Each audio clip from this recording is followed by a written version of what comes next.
మీరు IAS preparation start చేస్తున్నప్పుడు మీ stage ఎంత అంటే 0 దగ్గర ఉంటుంది, 0 దగ్గర ఉంటుంది. తప్పే ఉంది. సివిల్ సర్వీసెస్కి ఏ పుస్తకాలు చదవాలో తెలియకపోవచ్చు, తప్పే ఉంది. సివిల్ సర్వీసెస్లో సిలబస్ ఏముంటుందో అస్సలు అర్థం కాకపోవచ్చు, తప్పే ఉంది. న్యూస్ పేపర్ చదవాలో లేదో తెలియదు, తెలుగు మీడియం తీసుకోవాలో ఇంగ్లీష్ మీడియం తీసుకోవాలో తెలియదు.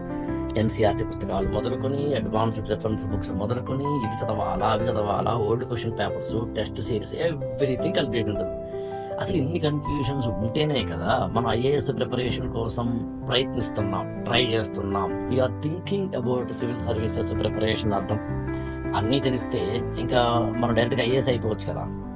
అందుకని సివిల్ సర్వీసెస్ ప్రిపరేషన్లో ఇప్పుడు మీరు 0 స్థాయిలో ఉంటే హీరో లేదా హీరోయిన్ స్థాయిలోకి వెళ్ళాలంటే, అంటే ముస్సూరికి వెళ్ళాలంటే, అంటే ఐఏఎస్ అవ్వాలంటే మీరు జస్ట్ ఏమొద్దు, ఆ 0 స్థాయి నుంచి 100 అనే స్థాయికి వెళ్ళడానికి 4 పనులు చేయండి.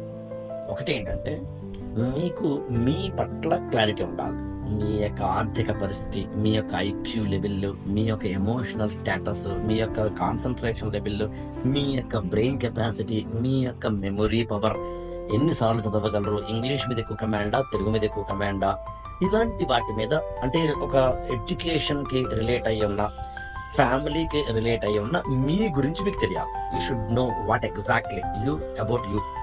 అది ఒకటి మీకు తెలియకపోతే ఏం చేయాలో ఈ వీడియో చివరిలో చెప్తాను. ఇక 2 వచ్చేసి ఏంటంటే, ఈ ప్రిపరేషన్ స్టేజ్లో వెళ్ళాలి అని అనుకుంటున్నప్పుడు మీరు ఎంచుకోవాల్సిన మార్గాలు ఏంటి, మెథడాలజీస్ ఏంటి, కోచింగ్ ఎంచుకోవాలా, మెంటరింగ్ ఎంచుకోవాలా, ఇట్లా. ఇక 3వది ఏంటి అంటే, ఇక్కడ ఎన్నేళ్ళు మీకు పడుతుంది, ఎన్ని సంవత్సరాలకు ఉండాల్సి వస్తుంది. 4వది వెరీ ఇంపార్టెంట్ ఏంటంటే, షుడ్ హ్యావ్ ఎనీ ఒక గైడ్ కానీ, కోచ్ కానీ, మెంటార్ కానీ, కోచింగ్ కానీ, ఫ్యాకల్టీ కానీ మీకు వెనకాల ఉండాలి. ఇవన్నీ తెలుసుకోవాలని మీకు అనిపిస్తే, 0 స్థాయి నుంచి మీరు హీరో స్థాయికి, హీరోయిన్ స్థాయికి వెళ్ళాలని మీకు అనిపిస్తే, మీరు 8897826108 ఫోన్ చేయండి. నా అపాయింట్మెంట్ తీసుకోండి, నా టైం తీసుకోండి. Conditions apply.